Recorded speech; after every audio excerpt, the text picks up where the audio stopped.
ada seorang kakek-kakek dari warga Tionghoa. Sini nggak ada sekali orang Tionghoa sekitar sini. Ada ya? Ya. Nah, orang Tionghoa ini sudah sepuh. Mau ke terminal. Sesampai di terminal ternyata orang tua ini lupa membawa dompet.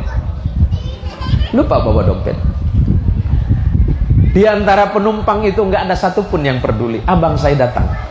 Sudah kok, saya yang bayar. Saya yang bayar. Masa itu cuma ongkos 1.500 Kiai. Saya masih ingat persis. Si kakek yang berumur kurang lebih 70 tahun ke atas itu kemudian merangkul abang saya. Dia bilang, terima kasih le, owe orang baik oh. Aku suka anak muda muslim baik-baik macam ni punya oh. Dia tengok orang tua macam saya tak punya uang langsung kasih ongkos dia punya. Abang saya bilang, Kong, nggak usah ngomong gitu. Rezekimu itu ada, hanya mungkin hari ini melalui saya. Si kakek itu kemudian peluk abang saya dan kemudian berkata seperti ini, nanti kamu jadi orang hebat oh. Kamu nanti jadi orang hebat oh. 3 kali itu saya nyeletuk sama dia. Ngomong apa barusan bang? Dia bilang abang mau jadi orang hebat. Bukan orang pintar kan? Enggak, orang hebat. Abang percaya enggak? Ya percaya lah. Loh, kok bisa percaya? Dia kan enggak percaya. Bukan urusan. Karena ketika engkau berbuat baik, orang tidak bertanya apa agamamu. Ketika engkau beramal salih, jangan melihat kepada siapapun engkau melakukan kesolihan itu. Ketika engkau berbuat kebaikan, karena Allah yang memerintahkan, bukan karena engkau pengen dilihat orang baik. Seiring berjalannya waktu, ada kejadian yang luar biasa. 1 minggu setelah itu, abang saya naik oplet lagi. Ada bapak-bapak yang naik oplet yang sama. Ketika bapak itu turun dan seluruh penumpang turun, ternyata abang saya menemukan 1 map besar.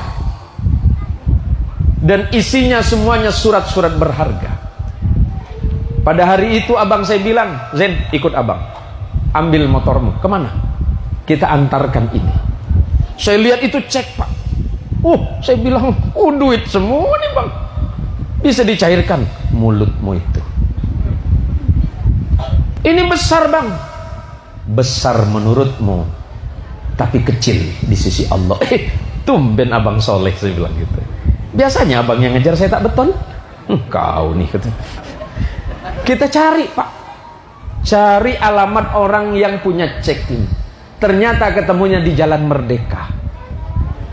Ketika kami ketuk pintu rumahnya, abang saya ragu-ragu. Apakah orang ini akan memberikan hadiah? Kata saya, bang, ini hadiah besar nih bang. Kamu jangan terlalu berharap kepada makhluk. Sebab engkau ketika memberikan harapanmu kepada makhluk, sesungguhnya engkau sedang menyiapkan kekecewaan dalam hidupmu. Berharaplah hanya kepada Allah. Makhluk itu hanya bagian kecilnya. Cantik jawaban abang saya. Tumben jadi orang saleh dalam hati.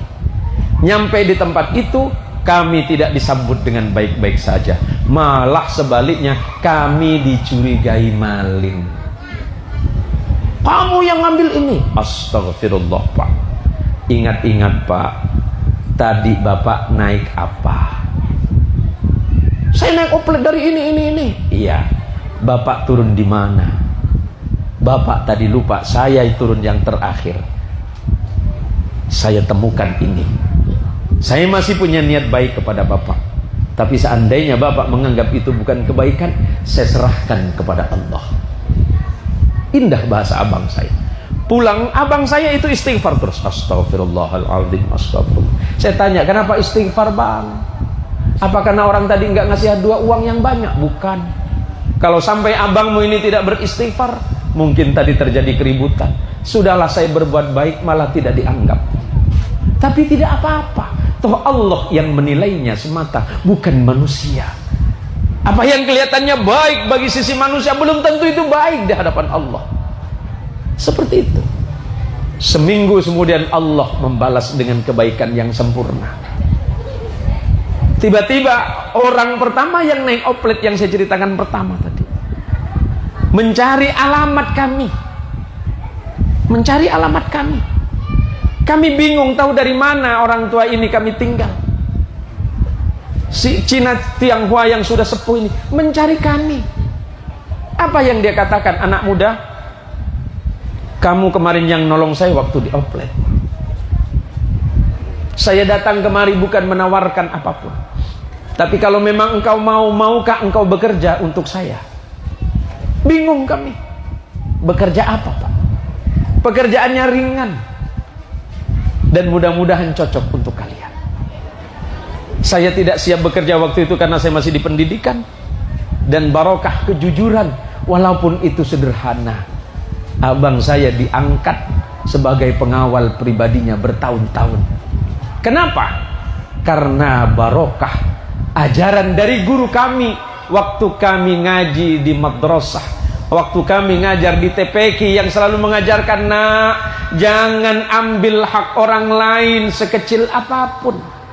Kalau itu memang bukan hakmu, kembalikan kepada orang lain. Itulah barokah sebagaimana yang disampaikan oleh beliau tadi, Pak. Kami tidak menyangka dan tidak mengira ternyata barokah itu bisa datang dari hal yang sangat kecil dan sangat sederhana.